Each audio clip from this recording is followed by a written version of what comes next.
I'm here to talk about success. The first rule of success is to have a vision. You see, if you don't have a vision of where you go, and if you don't have a goal where you go, you drift around and you never end up anywhere. I mean, as you know, I was born in 1947 in Austria after the Second World War. So I was very fortunate that I stumbled onto my vision. And I didn't really like Austria when I grew up. I couldn't wait to get out of there. I couldn't see myself becoming a farmer or a worker in a factory or anything like that. Even though my parents wanted me to stay there and have a normal life. But that was their vision, not mine. My vision was totally different. I felt that I was born for something special, for something unique, for something big. Then one day I went to school. I remember I was 11 years old, and they showed a documentary about America. There they showed in this documentary the huge skyscrapers, the high-rises, the huge bridges, the 6-lane freeways, and all of this stuff. And I said to myself, that's where I want to be. I don't want to be around here with these little farmhouses and these little buildings. I want to be in America. One day after school, I walked by a store in Graz. So I went inside and I looked around, and then I saw a magazine. I saw a bodybuilding magazine that had Reg Park on the cover. Reg Park was then a 3-time Mr. Universe. And I saw him on the big screen as Hercules. I read that and I said to myself, wow, this is the blueprint for my life. This is exactly what I want to do. I want to become a bodybuilding champion just like Reg Park. I want to get into movies just like Reg Park. And I want to make millions of dollars and be rich and famous just like Reg Park. You know how great it felt that I knew where I was going?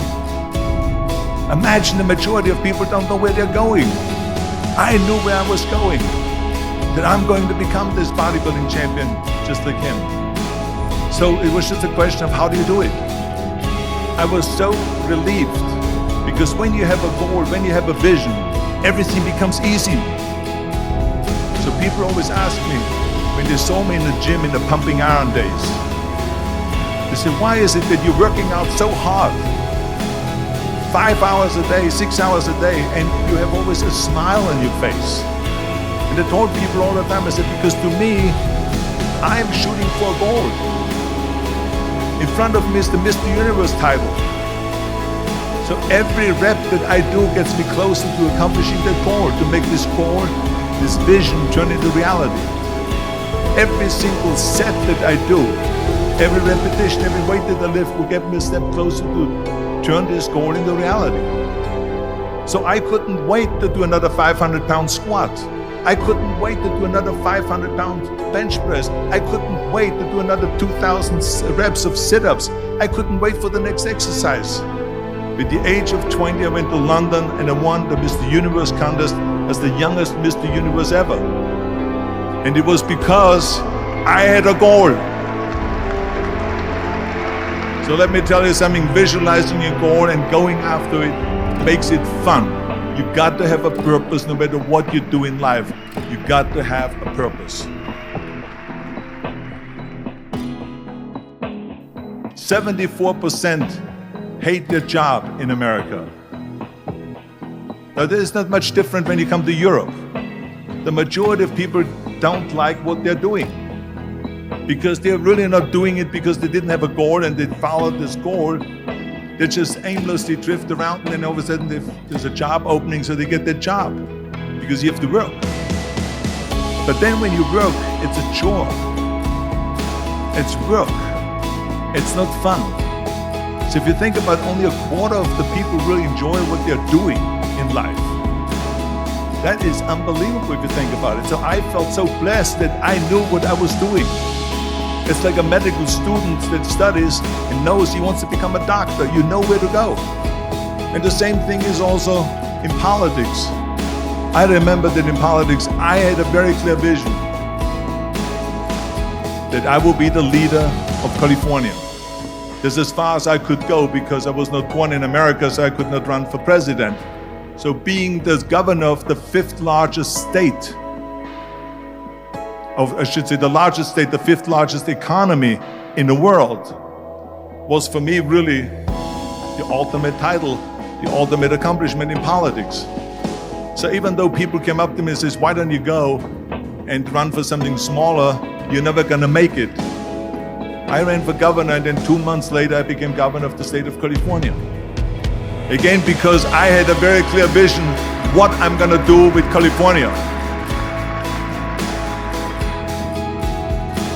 So that's rule number one, have a vision. Rule number two is, don't listen to the naysayers. Don't listen to the naysayers.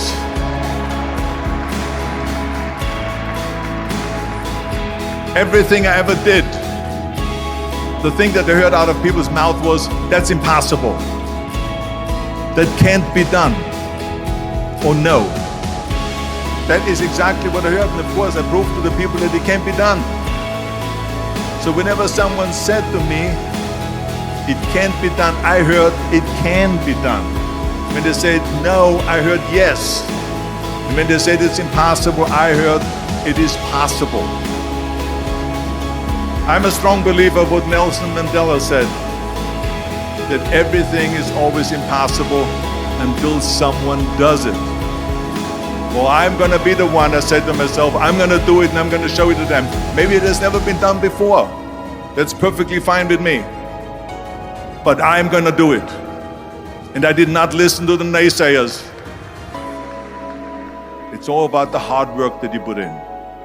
I said to myself, in bodybuilding I worked out 5-6 hours a day. I'm gonna do the same thing now for acting. And of course I went to college to study English. I studied the accent removal, acting classes, and all of this stuff, all day long. I worked and I worked and I worked. And within a short period of time, I made one movie called Hercules in New York, which of course went right into the toilet. But it didn't discourage me. I still had the same vision. And then all of a sudden I did Streets of San Francisco. I did Stay Hungry and Pumping Iron and The Villain. And then all of a sudden I was asked by Dino De Laurentiis and by Universal Studio to star in Conan the Barbarian. And after I did Conan the Barbarian, the director at the press conference said to the press, the director was John Milius, he said to the press, if we wouldn't have had Arnold, we would have had to build one. So think about that. The very body that they said can never be sold because the time is wrong. A few years later, I'm doing Conan the Barbarian, and it was the #1 hit at the box office when it came out in the summer of '82. Think about that. And the director says, if we wouldn't have had his body, we would have had to build one. So all of a sudden, my body became an asset, not a liability. And the same thing was with Terminator. After we were finished filming Terminator, Jim Cameron said to the press, if Arnold wouldn't have had that accent and talked like a machine, I think the movie wouldn't have worked. So think about that. The body and the accent that they attacked was an asset. But I didn't listen to those losers. I didn't listen to them at all. It's just the reality of it is that you cannot listen to the naysayers. So it's a very important lesson for all of you. So when someone says, no, this is a stupid idea, you in your mind, you don't have to say it, but in your mind just say this of you. You're an asshole. What do you know?